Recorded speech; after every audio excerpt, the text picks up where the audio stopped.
வணக்கம். வாங்க, welcome to Sai Gandhi kitchen. இன்றைக்கி நாம் கடலை பருப்பை வச்சு ஒரு பொரிச்ச கடலை ஒன்று செய்ய போகிறோம். இது வந்து காரமாக செய்ய போகிறோம். இது வந்து ஸ்வீட் கடையில் விற்கும், ஆனால் வந்து காஸ்ட்லி. நம்ம வீட்டில் செய்கிறப்ப இது வந்து ரொம்ப சிம்பிளாக ஈஸியாக கம்மியான பட்ஜெட்டில் செஞ்சிடலாம். இதை எப்படி செய்யறதுன்னு பார்க்கலாம். இதுக்கு வந்து நான் ஒரு 1/4 கிலோ அளவு கடலை பருப்பை எடுத்து ஒரு 3 மணி நேரம் முன்னாலேயே ஊற வச்சு நல்லா இந்த மாதிரி ஒயிட் துணி எடுத்து விரித்து போட்டு கீழே ஒரு நியூஸ் பேப்பர் வச்சுருங்க. அப்போ தான் அதில் உள்ள ஈரம் வந்து இது கீழே இறங்கிடும். நல்லா காயணும், ஆனால் ரொம்ப காஞ்சிடக்கூடாது.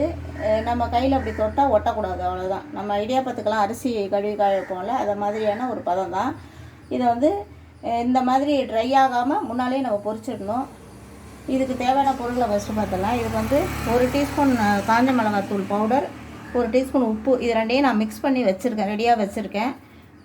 ஒரு 10 பல்லு பூண்டு, இது மாதிரி சின்ன பல்லு பூண்டாக எடுத்துக்கோங்க. பெரிய பல்லாக இருந்துச்சுன்னா நம்ம எண்ணெயில் போட்டு பொரிக்கிறப்ப அதில் உள்ள ஈரம் இருக்கும். இதை வந்து தட்டிட்டு போட போகிறோம் நம்ம. இந்த மாதிரி சின்ன பூண்டாக எடுத்துக்கோங்க.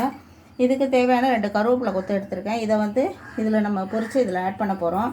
இப்போ வந்து அடுப்பில் எண்ணெய் வானலை வச்சு எண்ணெய் தேவையான அளவு ஊற்றி இப்போ வந்து சூடாகிட்டுருக்கு. இப்போ வந்து நம்ம எப்படி பொரிக்கிறது அப்படின்னு பார்க்கலாம். இது வந்து இந்த ஸ்நாக்ஸ் வந்து ஒரு டீ காஃபி கூட சேர்த்து சாப்பிடும்போது ரொம்ப டேஸ்ட்டு நல்லாயிருக்கும். இது ஆனால் ஈஸியான வழியில் நம்ம எப்படி ஈஸியாக செய்யணும்னு பார்க்கலாம். இப்போ இதுக்குள்ள தேவையான அளவு நம்ம எடுத்துக்கணும். எடுத்துக்கிட்டு அப்படியே பார்த்து செய்யணும், ஏன்னா எண்ணெயில் வேலை செய்கிறீங்க. இப்போ எண்ணெய் காஞ்சிடுச்சு.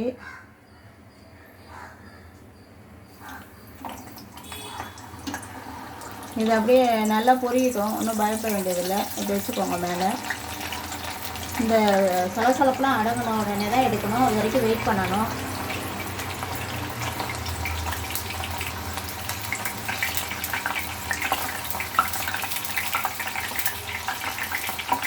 இந்த மாதிரி ஒரு வடிகட்டி வச்சு செய்யுங்க. அதுக்குள்ளேயே அள்ளி போட்டுட்டா அது அள்ள முடியாது. அதனால தான் நான் இந்த மாதிரி ஒரு மெத்தடை ஃபாலோ பண்ணுறேன்.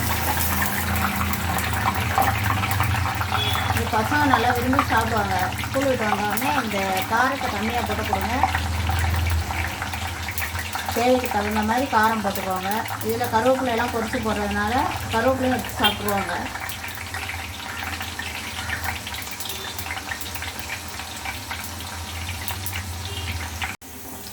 இப்போ வந்து நல்லா பருப்பு வந்து எண்ணெயில் நல்லா ரோஸ்ட் ஆகிடுச்சு.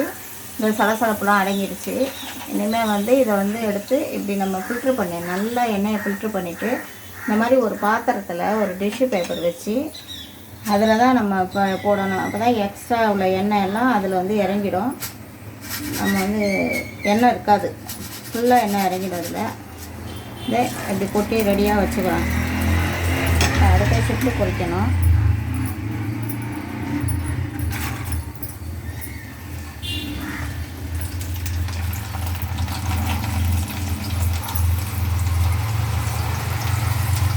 பார்த்து செய்யுங்க.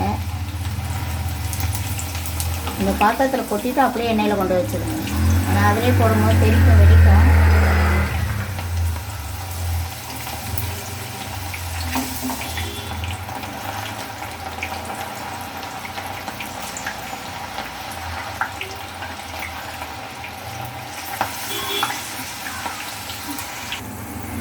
நல்லா அந்த பபுள்ஸ் எல்லாம் அடங்கிடுச்சு.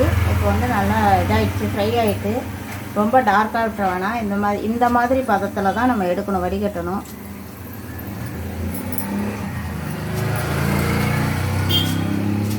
அடுப்பில் சிம்மில் வச்சுட்டு இதை வந்து நம்ம நல்லா இந்த மாதிரி இது பார்த்து செய்யணும், நிதானமாக செய்யுங்க.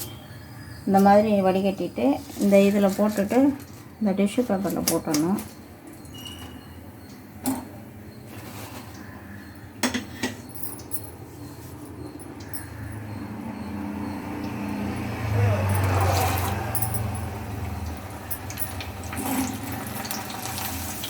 இப்படி எடுத்துகிட்டு இப்படி போடுங்க. அதுக்குள்ளே எண்ணெய்க்குள்ளேயே போடாதீங்க, எண்ணெய் படும். இப்படி அள்ளி வச்சுட்டு அப்படியே எண்ணெய்க்குள்ளே இறக்கிடுங்க. அதிகமாக பொங்குற மாதிரி இருந்தால் உடனே எடுத்துருங்க. இது அதிகமாக பொங்கும். உள்ள தண்ணி இருக்குல்ல, கடலைப்பருப்பில் தண்ணி இருக்கும். அதனால் வந்து இது பொங்கும். பார்த்து அப்பப்போ இந்த மாதிரி தூக்கி இது பண்ணிடணும். கொஞ்சம் நேரம் ஆனால் நார்மலாகிடும். எல்லாம் சிம்மில் வச்சுட்டு அப்படியே வச்சுருங்க.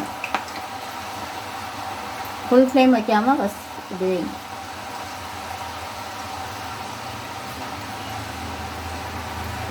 அப்புறம் கொஞ்சம் பொரிஞ்சோடனே நல்லா ஃப்ளேம் வச்சுக்கலாம். அதெல்லாம் கருகாமல் எடுக்கணும், அவ்வளோதான். இந்த மாதிரி பதத்தில் எடுக்கணும். லைட்டாக செவந்திருக்கணும், ரொம்ப கருகிடக்கூடாது. இது எடுக்கிற பதம் தான் முக்கியம்.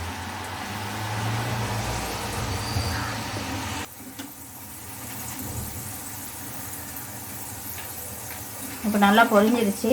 இப்போ வந்து நம்ம ஃபில்ட்ரு பண்ணி நல்லா ஃபில்ட்ரு பண்ணி அதில் வந்து இது பண்ணி நம்ம டிஷ்யூ பேப்பரில் நல்லா பொரிஞ்சிருச்சு. சத்தம் கேட்குது பாருங்கள், இந்த மாதிரி பொரியணும். பொரியாமல் எடுத்துட்டோம்னா சாப்புன்னு உள்ளே ஈரம் இருக்கும். கரெக்டாக பொரிய வைக்கணும்.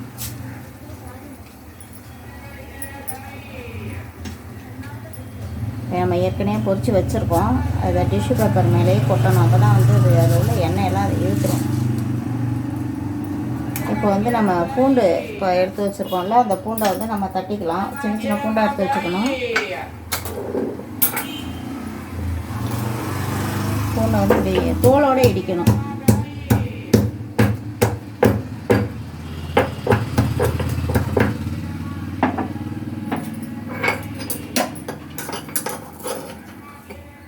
அப்படி இடித்து 1-2 இடித்து வச்சுக்கணும். இந்த மசாலா வந்து எப்படின்னா காஞ்ச மிளகாயை தனியாக வறுத்துக்கோங்க லைட்டாக. அப்போ தான் நல்லா பவுட்ரு ஆகும். இந்த தூள் உப்போட மிக்ஸ் பண்ணி சேர்த்து பவுட்ரு பண்ணி ரெடியாக வச்சுருக்கேன். அதான் வச்சுருக்கேன். இது காட்டுறதுக்காக நான் இதை எடுத்து வச்சுருக்கேன். இப்போ வந்து இதை பூண்டை வந்து தட்டின பூண்டை இதில் போட்டுடலாம். இது உள்ளே போட்டு பொரிக்கணும். ஏன்னா எண்ணெய் இல்லைன்னா எண்ணெய் ஃபுல்லாக ஸ்ப்ரெட் ஆகிடும். இது நல்லா செவந்து பொரியணும். சாப்பிடும்போது அதுவும் சேர்த்து ஸ்மெல்லும் நல்லாயிருக்கும், வாசனை சூப்பராக இருக்கும். இதையும் மெத்தடில் ஃபாலோ பண்ணுங்கள். நல்ல ஒரு ஈவினிங் ஸ்நாக்ஸ். இது டீ கூட சாப்பிட்றதுக்கு நல்லாயிருக்கும். சின்ன பசங்களாக இருந்தால் காரம் ரொம்ப கம்மியாக கொடுங்க, பெரியவங்களாக இருந்தால் காரம் மிக்ஸ் பண்ணிக்கோங்க.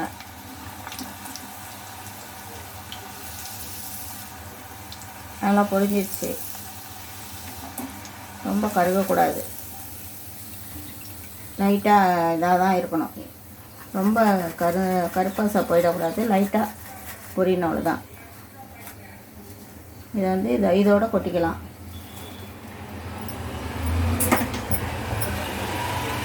இப்போ கருவேப்பிலை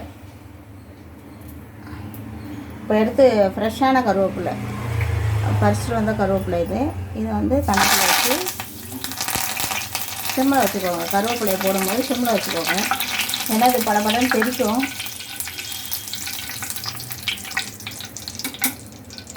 பொரிச்சு போடணும். அது நல்லா மொறு பொரியணும்.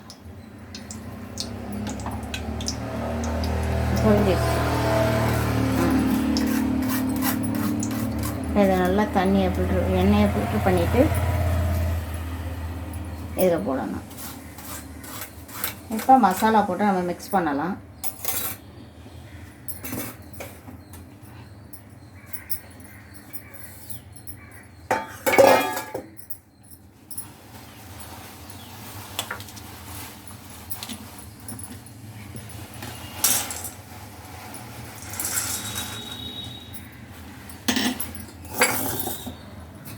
இப்போ நம்ம இதில் வந்து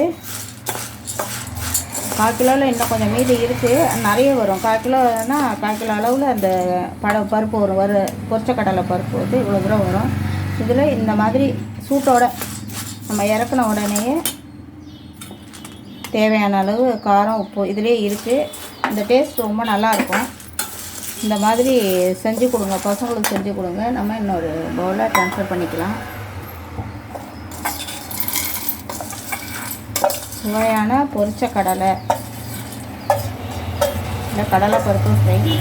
பொரிச்ச கடலை தான் சொல்லுவாங்க, ஸ்வீட் கடையிலலாம் அப்படி தான் சொல்லுவாங்க. இதை நீங்கள் வீட்டிலையே செய்யுங்க. ரொம்ப ஒரு ஆரோக்கியமான ரெசிபி. ரொம்ப சிம்பிளாக காலையில் ஊற வச்சா செஞ்சிடலாம். டீ போடுற நேரத்தில் இதை செஞ்சிடலாம். இதை செஞ்சு கொடுத்து பசங்களுக்கு கொடுங்க. இது என்னுடைய ரெசிபி. இதை டேஸ்ட் பண்ணி பார்த்துட்டு கமெண்ட் பாக்ஸில் எழுதுங்க. லைக் பண்ணுங்கள், ஷேர் பண்ணுங்கள். என்னுடைய சேனலை சப்ஸ்கிரைப் பண்ணுங்கள். அப்போ தான் நான் போடுற வீடியோஸ் உங்களுக்கு வரும். அதில் ஆளுங்கிற பட்டனை கிளிக் பண்ணுங்கள். பெல் சிம்பலில் ஆளுங்கிற பட்டனை கிளிக் பண்ணுங்கள். அப்போ தான் நான் ரெகுலராக போடுற வீடியோஸ் வந்து உங்களுக்கு வரும்.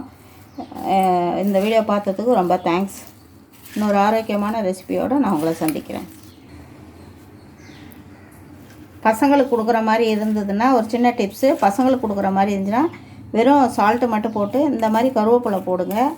பூண்டு இதெல்லாம் அவாய்ட் பண்ணிவிட்டு இதை மட்டும் பொரித்து கொடுங்க. சின்ன குழந்தைங்களுக்குன்னா அந்த மென்று சாப்பிட்ற மாதிரி இருந்தால் இந்த மாதிரி கொடுங்க. பெரியவங்களுக்குன்னா காரம் போட்டு கொடுங்க.